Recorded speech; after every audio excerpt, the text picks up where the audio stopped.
If you tell people the future is unrivaled, I'll give you half off. Listen. Can you play me one-on-one? All right.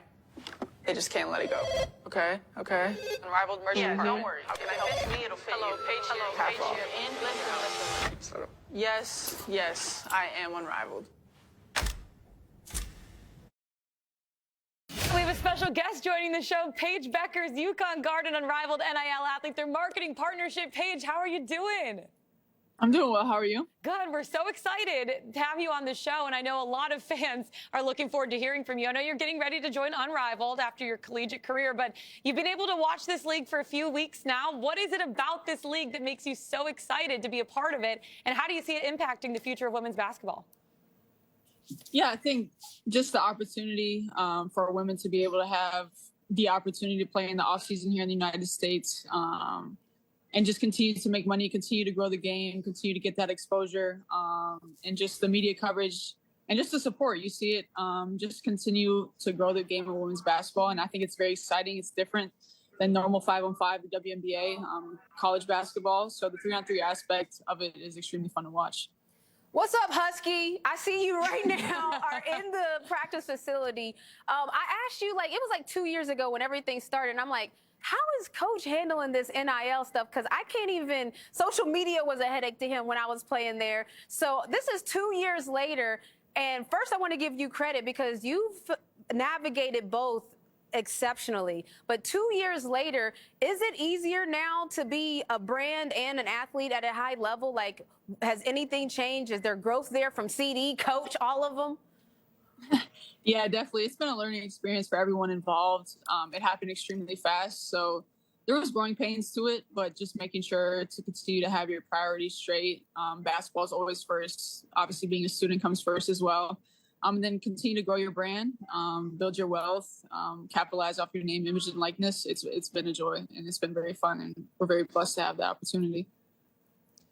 Paige, there's a little game coming up on Thursday between the Huskies and the Volunteers. The last time you were in Thompson Bowling Arena, you put on quite a show.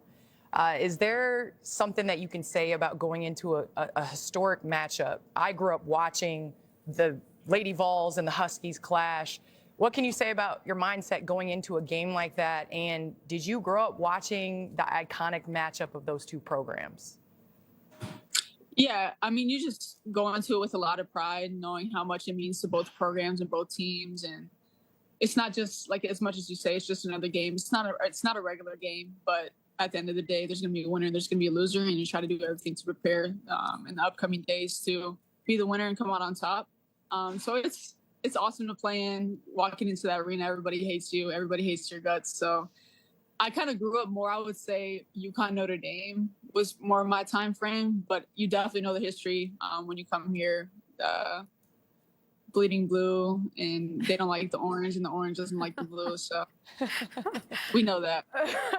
Good. It looks like you've been trained well, Paige. Okay, so listen, you were the first freshman to win the Nancy Lieberman Award, period, ever.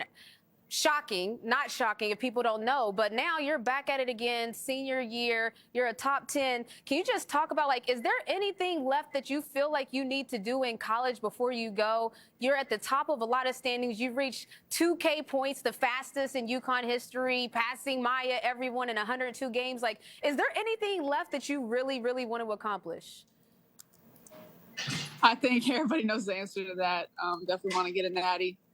That's really what you come to UConn for, to be able to play in those games, get to the Final Four, see yourself with that opportunity to win a national championship. Yeah, that's really the main goal. And kind of circling back to what Renee talked about earlier, I feel like you're one of those athletes that just gets it. You have poise in situations that are beyond your years. I just feel like you always give love to those that came before you, but also kind of pave the way for those that are going to come behind you. What can you say to those now that you have navigated NIL and now you have more athletes with more opportunities? What can you say on the business side of basketball that you have learned the most from or want to continue to do at the next level? I think sharing your opportunities with others. I feel like a blessing isn't really a blessing unless you share it with others. And I feel like giving back, give with what you've been given, I think is huge for me. And I think it helps you navigate it into a way where you're not getting caught up in like, how is this benefiting me? How can I get something from it? But continue to, how can I help others, people, communities, giving back to your hometown. I think that's been a huge emphasis on what I've tried to do with NIL. And I think it's a good way to go about it. Paige, it's so beautifully said and awesome that you're sharing that opportunity Keep with others cooking, too. Paige. Keep cooking. Keep cooking, baby. We're excited for Thursday's game. Best of luck preparing for it.